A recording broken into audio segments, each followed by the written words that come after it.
The Honourable Deputy Prime Minister. Mr Speaker, I seek leave to move a motion without notice on the recent death of SAS soldier Corporal Doug Grant in Afghanistan. Is there any objection to that course being followed?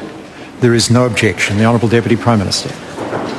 Mr Speaker, on behalf of the Prime Minister, I move that this House pay tribute to Corporal Doug Grant, a courageous soldier who lost his life while serving in New Zealand's SAS.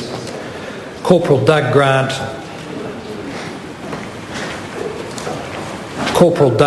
died in action at the age of 41 on his second tour to Afghanistan with the SAS.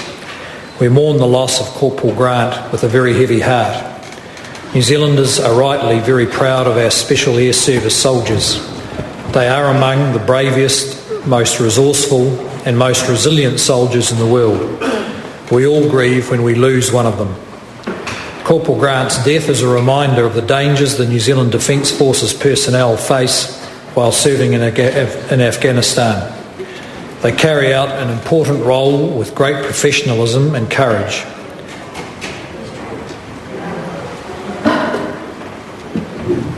We mourn the death of Corporal Grant and we remain committed to the work the Defence Force is carrying out in Afghanistan.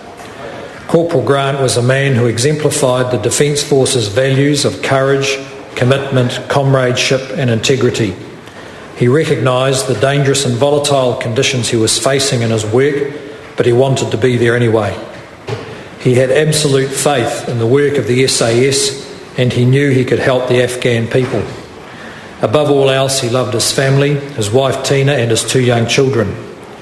I'd like to acknowledge the support that the Army has provided for the family of Corporal Grant. I'd also like to pay tribute to those who were with Doug at the time in Afghanistan and those who brought him home. A fellow SAS trooper was first to his side and attempted to resuscitate him while under fire. He and other SAS members then extracted him in extremely difficult conditions to a New Zealand Army medic outside the compound.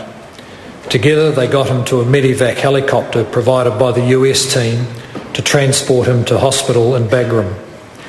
Our Australian friends then provided a plane at very short notice so we were able to bring Doug back home.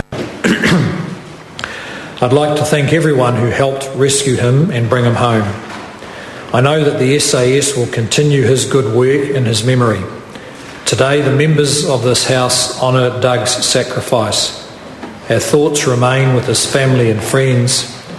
Corporal Doug Grant paid the ultimate price for his service to his country. He is a hero and we will never forget him. The question is that the motion be agreed to. The Honourable Leader of the Opposition. Mr Speaker, on behalf of